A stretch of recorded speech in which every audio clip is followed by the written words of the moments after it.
This is an interview on Saturday, September 12th, 2020, with Heathen guitarist Kragen Lum by Nick Burkell. Now, dude, can you tell me about getting your first guitar?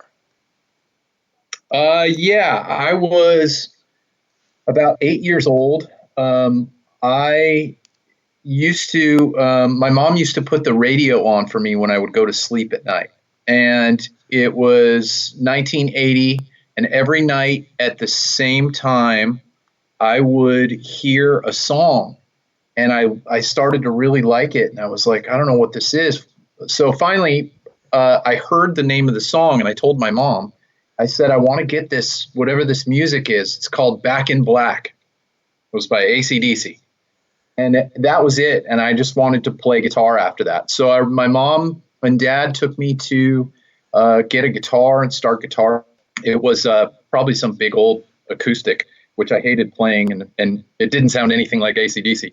So that was my first guitar. I definitely don't own it anymore. And I don't think I got it into playing right away at that point. It took me a few years to get to a point where I wanted to go back to it. Now, please speak about some of the private music lessons you took when you were younger. Well, I took from a number of different teachers over the years.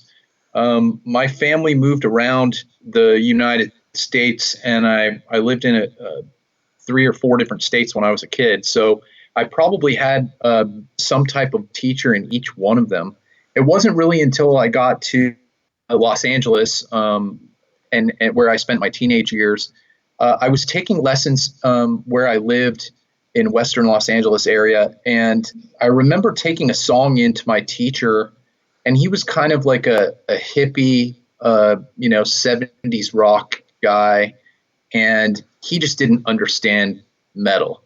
This was like, early 80s, and he just wasn't getting it. And while I took this song in, it was on a cassette, and he had a little tape player in the lesson studio. And he was trying to figure the song out. And while he was trying to figure it out, I figured it out. And something clicked in me that day. I went home and I played along with the song. And I went to my mom and I said, I need a new guitar teacher. And so that was kind of when music really clicked for me. And the next teacher, I got really lucky. We went to another lesson studio in the Santa Monica area of California, and the teacher that ended up, being available for lessons for me was a studio musician in Los Angeles. So I really learned a lot from him about not just technique and music theory, but also about how to get a good tone on an amp, just everything. He was a great teacher, and I got really lucky to learn from him, especially at that point in my teenage years when I was starting to really get into music and metal, thrash metal in particular, pretty heavily. Now, you released Seasons of Purgatory as a bonus track on the new Evolution of Chaos remaster. Can you tell me the backstory on that track and a bit about the writing? Yeah, sure. That song was written by John Torres, who passed away a few years ago, unfortunately. And it was basically written and recorded. At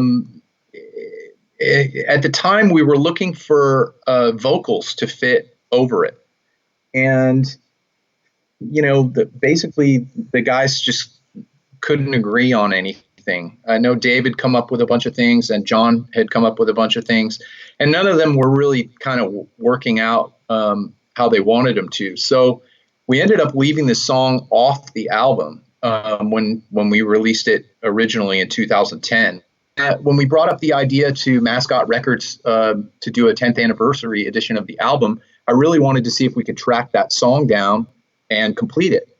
And, after 10 years of, not hearing it, I was listening to it, and the other guys as well, and everybody agreed that it sounded like an instrumental. So basically what we did is we didn't do any additional recording or anything. We just had it mixed and presented it as an instrumental. And it's a really cool addition to to the reissue, not just to have an extra track, but also because John Torres wrote it, and we remember him fondly, and miss him. So it was a cool kind of tribute to him as well. On the DVD, you have a '09 Thrash Domination concert on there. What were your favorite parts from that show?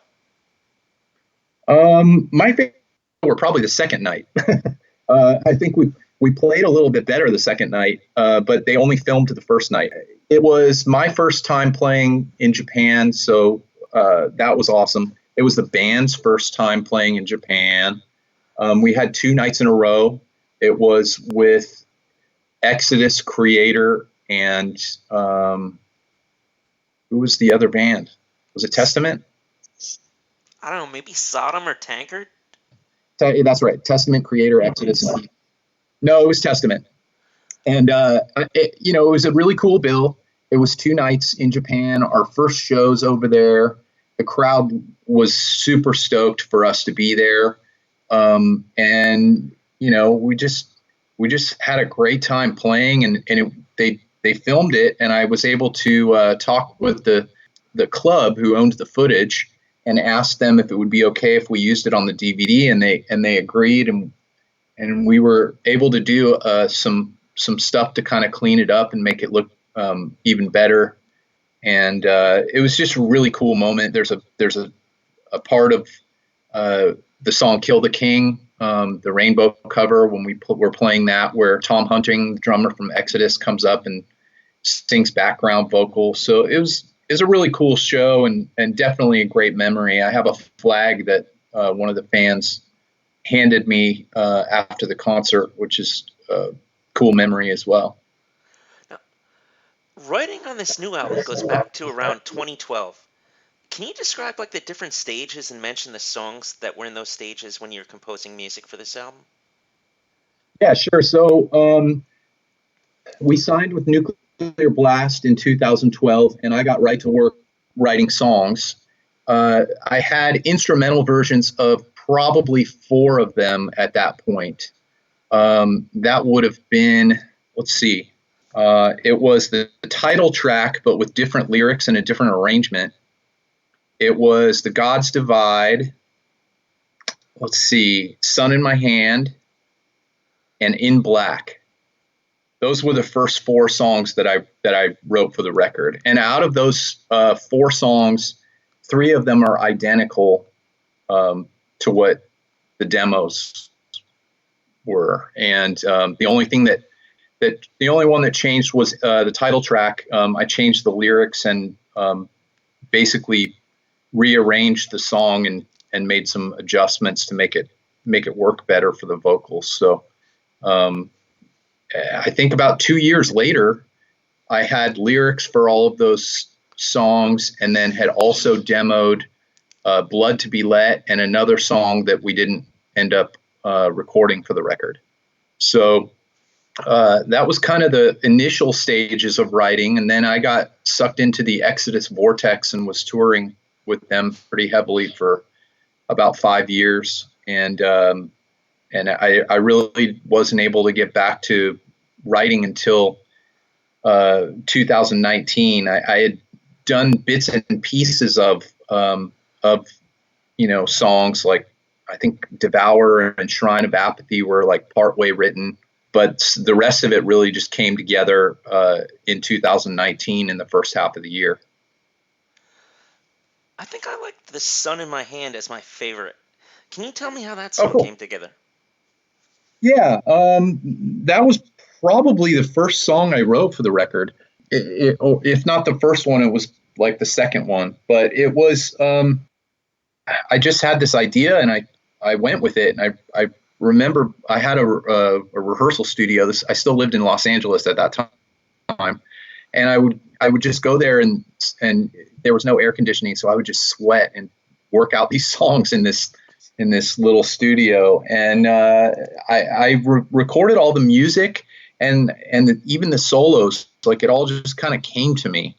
The lyrics are focused. They're kind of more of a personal lyric than some of the more political ones that we've that we've had on the record, but it's kind of about it was kind of about a journey for me, and like I don't know how you want to explain it, but I spent 12 years working for Activision making video games, and I had gotten in my career, and they had a massive layoff, and I was laid off, and I looked at it as a chance to sort of start over.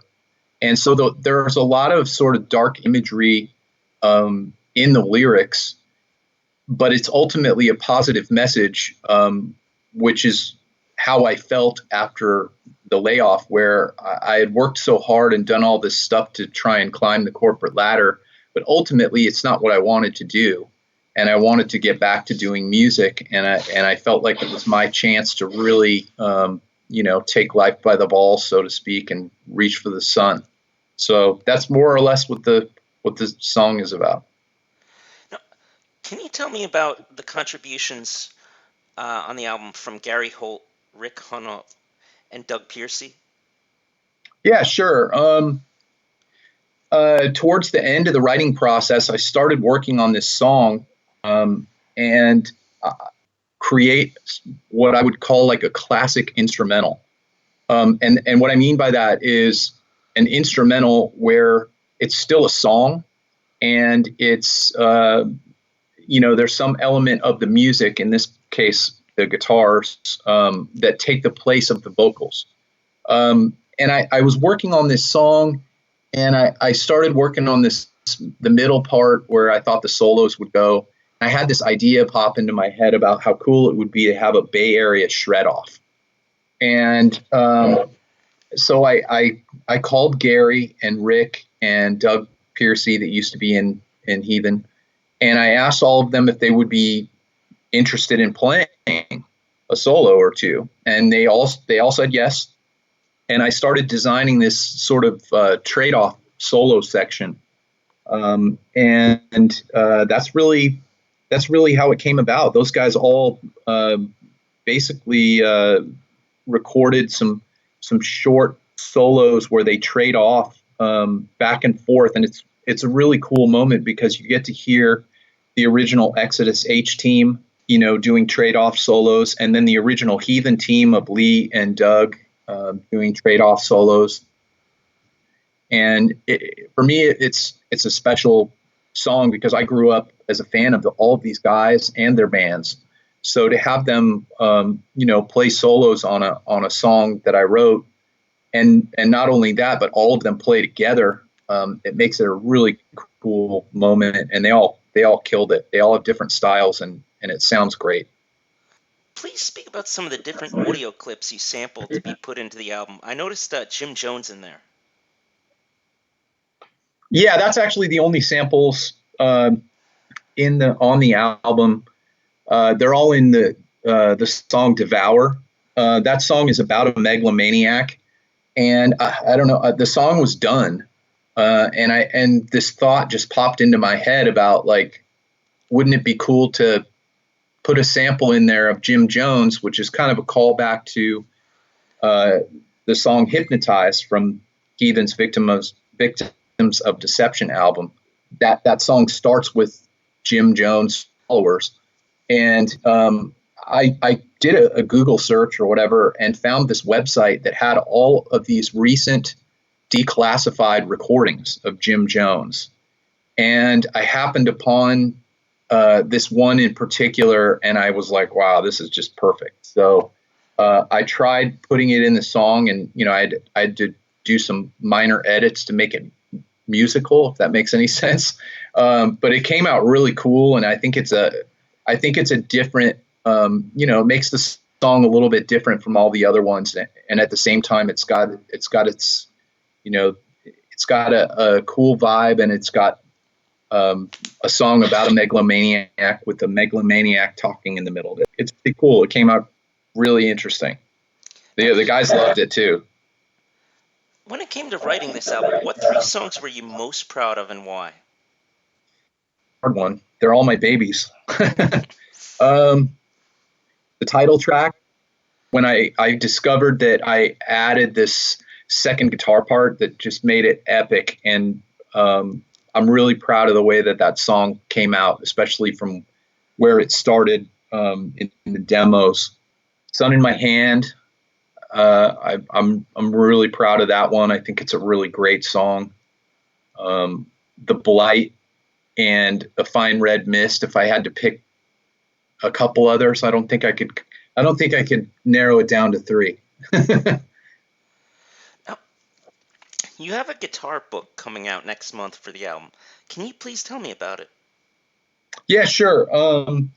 I over the last probably 3 or 4 years, I've released a number of guitar books.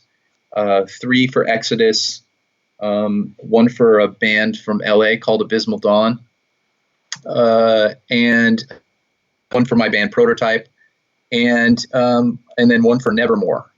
And I really wanted to put a guitar book out at the same time as the album. It's been done before, but it's very rare these days. The guitar book in general, there used to be a lot of them published, and now it's basically just the top selling artists. And I just really wanted to put out a book that was for this record. I had to tab out a lot of the stuff for the guys as I was writing and stuff, and I just thought it would be a really cool thing for the fans. There's a lot of great guitar work on the record by all the guest musicians and Lee, and I just thought it would be really cool for the guitar players to see how the music works, especially with Heathen, where we do a lot of layering, where there are additional guitar overdubs and things. And the way I present the book, it's more like a classical score. I sort of expand the notation staff, as there are overdub guitar parts and then there are all of a sudden 4 guitar parts. And so I'll have each one of the parts on its own staff, kind of like a classical score, to show people how they all work together. And I think it's a cool way to do it. And it hasn't really been, guitar books haven't really been presented in that way before.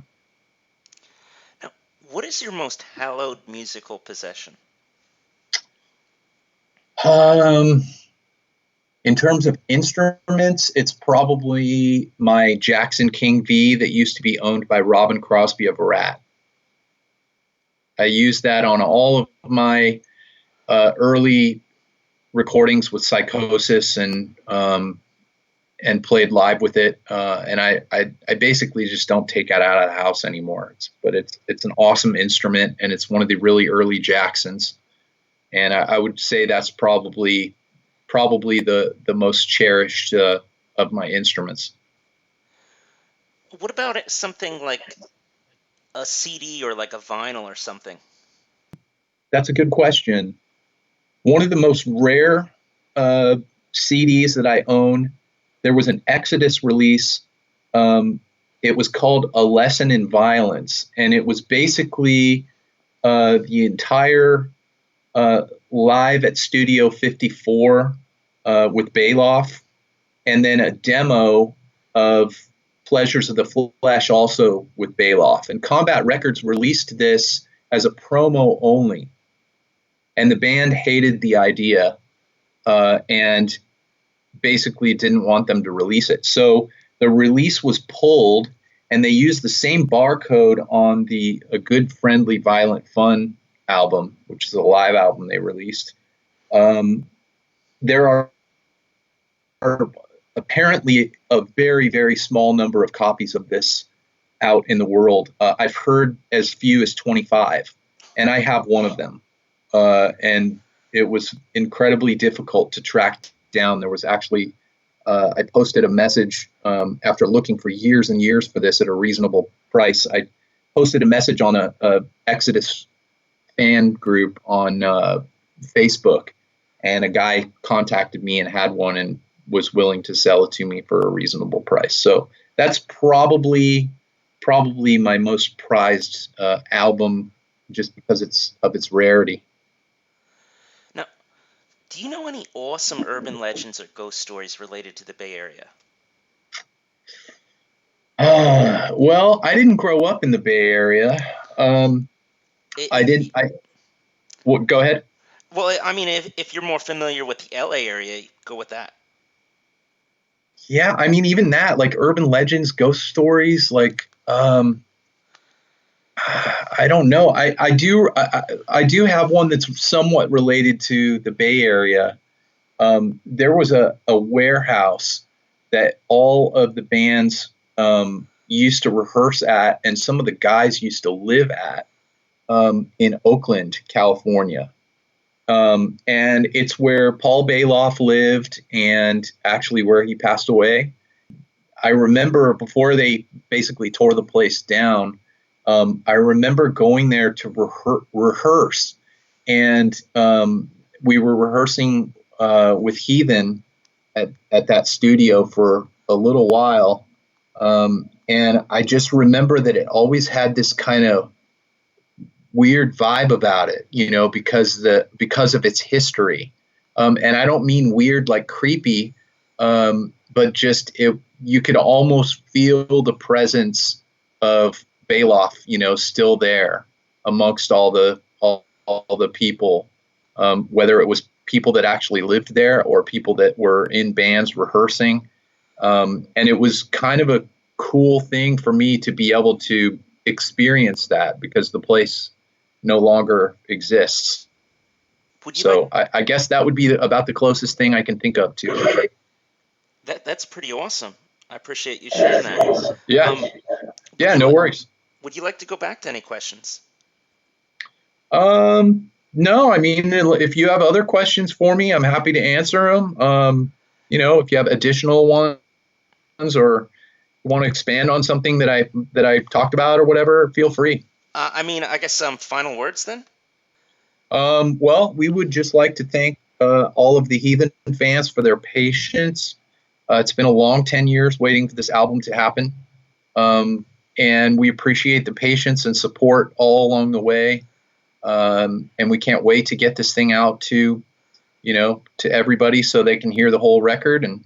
And hopefully next year or as soon as possible, we will be out on the road and playing live again. Thanks a lot.